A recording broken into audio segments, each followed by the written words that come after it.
जय माता दी। आप सभी का दिन शुभ हो। प्रिय श्रोताओं, आज गुप्त नवरात्रि का चौथा दिन है और आज के दिन महाविद्या माँ भुवनेश्वरी की पूजा का विधान है।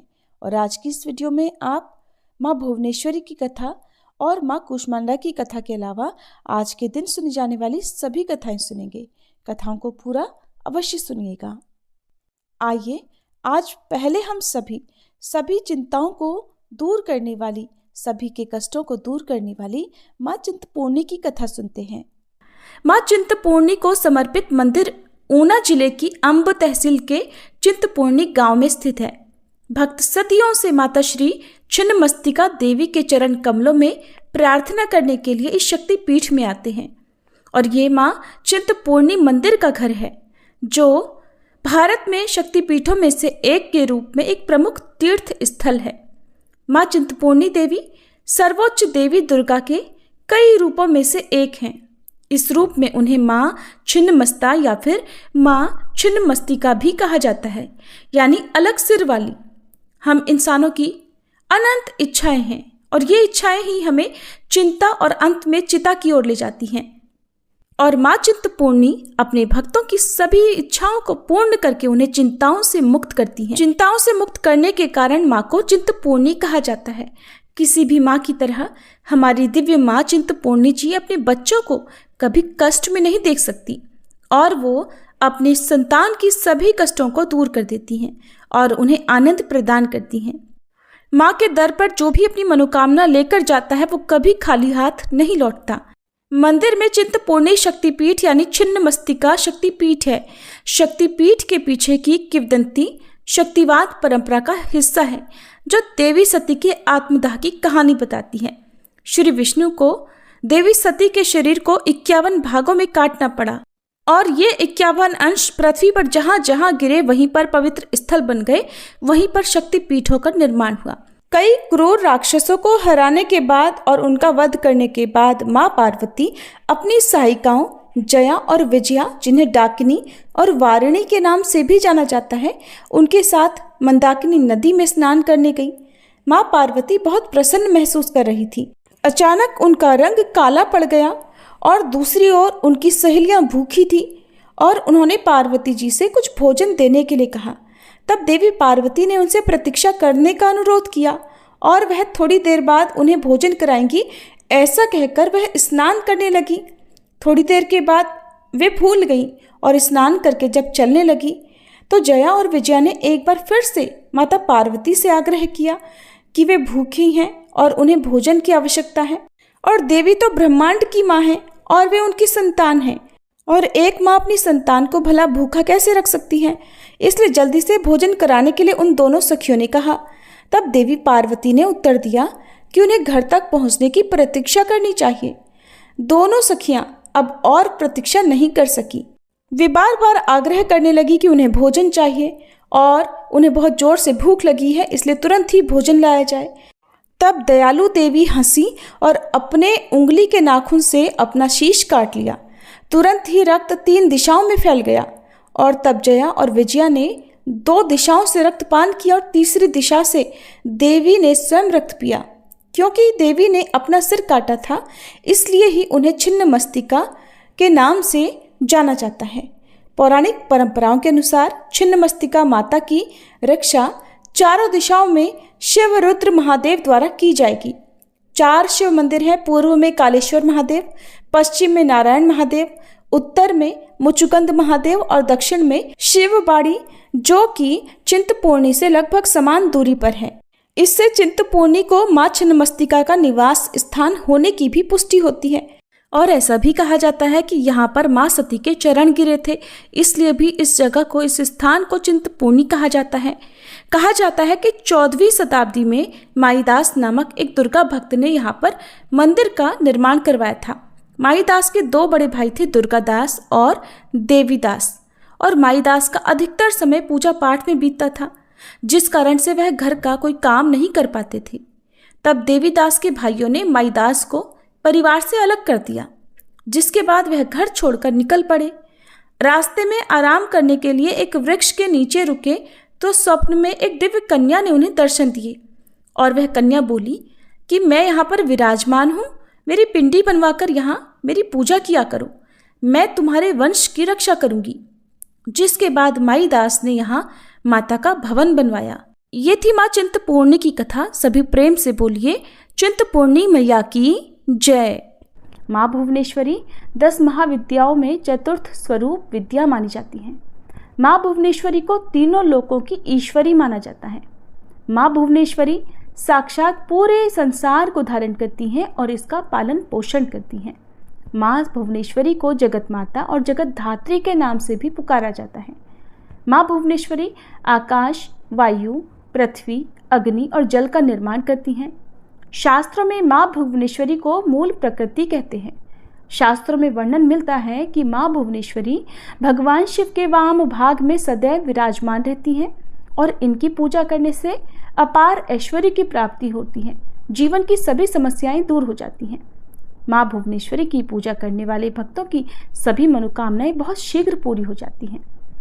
माँ भुवनेश्वरी को शक्ति और सृष्टि कर्म में महालक्ष्मी स्वरूप माना जाता है। आदिशक्ति भगवती माँ भुवनेश्वरी भगवान शिव की सभी लीलाओं में उनकी सहचरी हैं, सदा उनके साथ साथ रहती हैं। माँ भुवनेश्वरी का स्वरूप बहुत ही सौम्य है और इनके समस्त अंग कांति से परिपूर्ण हैं। ये अपने सभी भक्तों को अभय और समस्त सिद्धियां प्रदान करती हैं। देवी पुराण में बताया गया है कि मूल प्रकृति का दूसरा नाम भुवनेश्वरी है। माँ भुवनेश्वरी के श्री अंगों से प्रातःकाल के सूर्य के समान आभा निकलती रहती हैं। माँ अपने मस्तक पर चंद्रमा का मुकुट धारण करती हैं। इनके 3 नेत्र हैं और इनके मुख पर हमेशा मुस्कान छाई रहती है। माँ भुवनेश्वरी देवी के भुजाओं में पाश, अंकुश, वरद तथा अभय मुद्रा विराजमान रहती हैं। गुप्त नवरात्रि में माँ भुवनेश्वरी की पूजा करने के लिए सबसे पहले स्नान करने के बाद साफ स्वच्छ वस्त्र धारण करें। आप आज के दिन लाल या फिर हरे और नारंगी रंग के वस्त्रों का प्रयोग कर सकते हैं। अब किसी एकांत कमरे में या अपने घर के पूजा कक्ष में पूर्व दिशा की ओर मुंह करके बैठ जाएं। पूजा करने के लिए हमेशा ऊनी आसन का प्रयोग करें। अब अपने सामने एक लकड़ी की चौकी पर साफ वस्त्र बिछाकर उस पर गंगा जल छिड़ककर शुद्ध कर लें। अब एक प्लेट रखें, उस पर रोली से त्रिकोण का निर्माण करें। अब इस त्रिकोण में अखंडित अक्षत भर दें। अब इन अक्षतों पर सिद्ध प्राण प्रतिष्ठा युक्त भुवनेश्वरी यंत्र की स्थापना करें। भुवनेश्वरी यंत्र के समक्ष अक्षत की 10 ढेरियां बनाएं और इन ढेरियों के ऊपर क्रमशः एक एक लघु नारियल स्थापित करें। अब इन सभी लघु नारियलों पर क्रमशः रोली का तिलक लगाएं। इसके बाद भुवनेश्वरी यंत्र के समक्ष शुद्ध घी का दीपक प्रज्वलित करें और यंत्र का पूजन करें, ध्यान करें। अब दोनों हाथ जोड़कर माँ भुवनेश्वरी का सच्चे मन से ध्यान करके धूप, दीप, अक्षत, पुष्प आदि से पूजा करें। फिर भुवनेश्वरी महाविद्या मंत्र का जाप करें। आप ओम देवी भुवनेश्वरी नमः इस मंत्र का जाप कर सकते हैं या फिर उद दिन धुतिमिंदु किरीटाम तुंगम कुचानाम नयनम त्रययुक्ताम स्मेर मुखीम वरदांग कुश पाशा भीति कराम प्रभजे भुवनेशिम इस मंत्र का आप यथासंभव जाप कर सकते हैं। मंत्र का जाप हमेशा सफ़ेद हकीक की माला से ही करना चाहिए। यदि आप मंत्र का जाप नहीं कर रहे हैं तो आप केवल सच्चे मन से माँ भगवती से, महाविद्या माँ भुवनेश्वरी से प्रार्थना करके उनसे अपनी मनोकामना पूर्ति की प्रार्थना कर सकते हैं, उनका ध्यान कर सकते हैं। अगर आप चाहें तो माँ भुवनेश्वरी की पूजा किसी शिव मंदिर में जाकर भी कर सकते हैं। इसके लिए सबसे पहले किसी भी शिव मंदिर में जाकर षोडशोपचार द्वारा माँ भगवती भुवनेश्वरी का पूजन करें। अब गाय के घी का दीपक जलाएं, कपूर जलाकर धूप जलाएं। माँ भुवनेश्वरी को सफ़ेद पुष्प, चंदन, अक्षत और इत्र अर्पित करें। दूध और शहद अर्पित करें। साथ ही माँ भुवनेश्वरी को मावे का या मावे से बनी मिठाई का भोग लगाएं। इसके बाद आप ओम श्रीं भुवनेश्वर्याय नमः इस मंत्र का 108 बार जाप करें। माँ भुवनेश्वरी की पूजा संपन्न करने के बाद माँ को चढ़ाए गए भोग को किसी भी सुहागिन महिला को आप दे सकते हैं। और अगर ऐसा करना संभव ना हो तो आप माँ पार्वती जी के चरणों में भी इस प्रसाद को अर्पित कर सकते हैं। यदि आप ऐश्वर्य प्राप्त करना चाहते हैं तो माँ भुवनेश्वरी पर रात रानी का इत्र अर्पित करें। पारिवारिक समस्याओं को दूर करने के लिए माँ भुवनेश्वरी को 12 सफ़ेद पुष्प अर्पित करें। यदि आपकी कोई विशेष मनोकामना है, उसकी पूर्ति आप चाहते हैं, तो माँ भुवनेश्वरी पर चढ़े हुए अक्षतों को आप अपने घर में किसी सुरक्षित जगह पर छुपा कर रख दें। माँ भुवनेश्वरी की साधना हमेशा सुबह 4 से 6 बजे के बीच या रात में 10:15 बजे के समय के बाद ही करनी चाहिए। माँ की पूजा करने के बाद भुवनेश्वरी कवच का पाठ अवश्य करना चाहिए। माँ भुवनेश्वरी की ये साधना 11 दिनों की होती है। जो तांत्रिक लोग होते हैं उनके लिए ये नियम है, लेकिन जो लोग केवल गुप्त नवरात्रि के बहुत ही सरल आसान विधि से व्रत रख रहे हैं, उन्हें केवल सरल विधि से माँ भुवनेश्वरी की पूजा बाकी दिनों की तरह करनी चाहिए। माँ भुवनेश्वरी की साधना करते समय उपासक को पूरी आस्था के साथ सभी नियमों का पालन करना चाहिए। साधक को माँ भुवनेश्वरी की साधना उपासना से जुड़ी सभी जानकारियों को पूर्ण रूप से गोपनीय रखना चाहिए, गुप्त रखना चाहिए, नहीं तो पूजा सफल नहीं होती है। 11 दिनों के बाद पूजा संपन्न करने के बाद भुवनेश्वरी यंत्र को अपने घर के मंदिर या तिजोरी में लाल वस्त्र से बांधकर 1 साल के लिए रख देना चाहिए। पूजा में इस्तेमाल की गई सभी सामग्री को नदी में प्रवाहित कर देना चाहिए या किसी पीपल के नीचे गड्ढा खोदकर दबा देना चाहिए। सामग्री का विसर्जन अगले दिन करना चाहिए। इस प्रकार माँ भुवनेश्वरी की पूजा करने से आपकी साधना पूर्ण हो जाएगी और आपके ऊपर माँ भुवनेश्वरी की असीम कृपा सदैव बनी रहेगी। माँ भुवनेश्वरी की साधना करने से मनुष्य को ज्ञान, धन, सम्मान और प्रतिष्ठा की प्राप्ति होती है। प्रेम से बोलिए माँ भुवनेश्वरी की जय। अब सुनिए माँ कूष्मांडा की कथा। माँ कूष्मांडा भक्तों को रोग, शोक, विनाश से मुक्त करके उन्हें आयु, यश, बल और बुद्धि प्रदान करती हैं। माँ कूष्मांडा शेर पर सवारी करते हुए प्रकट होती हैं। अष्टभुजाधारी माँ मस्तक पर रत्न जड़ित मुकुट धारण करती हैं और अत्यंत दिव्य रूप से सुशोभित होती हैं। माँ कूष्मांडा ने अपनी अष्टभुजाओं में कमंडल, कलश, कमल, सुदर्शन चक्र, गदा, धनुष, बाण और अक्षमाला धारण किया हुआ है। माँ कूष्मांडा का ये रूप भक्तों को जीवन शक्ति प्रदान करने वाला माना गया है। अब आप सभी माँ कूष्मांडा का ध्यान करते हुए माँ कूष्मांडा के प्रति अटूट श्रद्धा भक्तिभाव के साथ इस दिव्य और परम पुण्यदायी कथा का रसपान कीजिए। सभी मिलकर प्रेम से बोलिए कूष्मांडा माता की जय। किसी देश में सुशील नाम का एक निर्धन ब्राह्मण रहा करता था। हर दिन मिलने वाली भिक्षा से ही वह अपने परिवार का पेट पालता था। उसका परिवार बहुत बड़ा था, इसलिए वह प्रातःकाल होते ही भिक्षा मांगने के लिए घर से निकल जाता और शाम होने पर लौट कर आता। फिर देवताओं, पितरों और माँ दुर्गा के साथ ही अतिथियों की पूजा करने के बाद आश्रित जनों को खिलाने के बाद ही वह खुद भोजन ग्रहण किया करता था। इस प्रकार भिक्षा को वह भगवान का प्रसाद समझकर ग्रहण करता और इतना दुखी होने पर भी वह दूसरों की सहायता के लिए सदा तैयार रहा करता था। गरीबी के कारण उसका मन दुखी रहता था, फिर भी वह सदैव धर्म कर्म में लगा रहता और अपनी इंद्रियों को उसने अपने वश में रखा था। इसलिए वह सदाचारी, धर्मात्मा और सत्यवादी था। उसके हृदय में कभी भी अहंकार, क्रोध या ईर्ष्या जैसे बुरे विचार उत्पन्न ही नहीं होते थे। एक बार उस ब्राह्मण के घर के पास में सत्यव्रत नाम के एक तेजस्वी ऋषि आकर ठहरे। वे एक बहुत ही पहुंचे हुए तपस्वी थे। उनके समान विद्वान और सभी वेदों के ज्ञाता और कोई भी नहीं था। जल्दी ही बहुत सारे लोग उनके दर्शन करने के लिए आने लगे। उस ब्राह्मण के मन में भी तपस्वी से मिलने की इच्छा जागी और वह भी उनकी सेवा में उपस्थित हो गया। महर्षि सत्यव्रत को प्रणाम करके वह ब्राह्मण कहने लगा, हे ऋषिवर, आपकी बुद्धि अत्यंत विलक्षण है और आप अनेक शास्त्रों, विद्याओं और मंत्रों के जानने वाले हैं। मैं एक निर्धन, दरिद्र और बेसहारा ब्राह्मण हूँ। कृपया मुझे बताइए ऋषिवर कि मेरी दरिद्रता, मेरी गरीबी, मेरा दुख किस प्रकार दूर हो सकते हैं। ब्राह्मण ने कहा कि मुनिवर, आपसे यह पूछने के पीछे मेरा उद्देश्य केवल यही है कि मुझ में अपने परिवार का भरण पोषण करने की शक्ति आ जाए। धन के अभाव के कारण मैं उन्हें पर्याप्त रूप से सुख सुविधाएं नहीं दे पा रहा हूँ।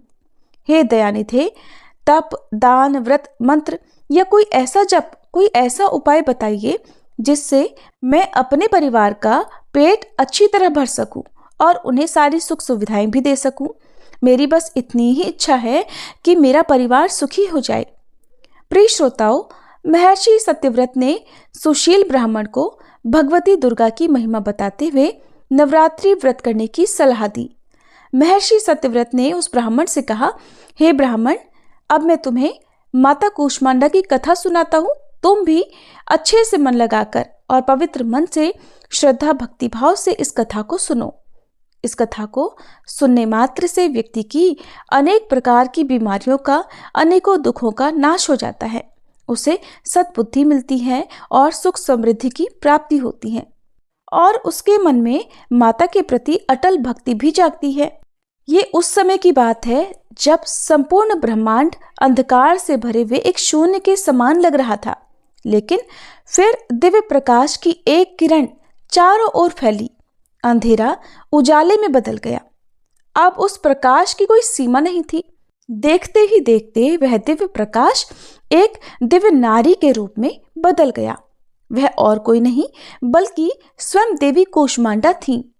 अपनी मंद हल्की हंसी के साथ अंड यानी ब्रह्मांड को उत्पन्न करने के कारण इन देवी को कूष्मांडा नाम से पुकारा गया और देवी कूष्मांडा के मुख की मुस्कान के कारण ब्रह्मांड का जन्म हुआ।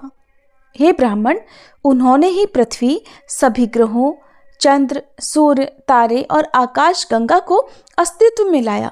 संसार में जीवन बनाए रखने के लिए सूर्य देवता की आवश्यकता थी, तो कूष्मांडा माता ने ही अपने आप को सूर्य में समाहित कर दिया। सूर्य संसार में जीवन का पर्याय है, तो देवी कूष्मांडा उनकी शक्ति है। माता कूष्मांडा ही समस्त ऊर्जा का स्रोत है। जब वह सूर्य भगवान के मूल में वास करती हैं, तो देवी का अलौकिक तेज भगवान सूर्य को जीवन प्रदान करने की, उन्हें प्रकाशवान बने रहने की क्षमता देता है।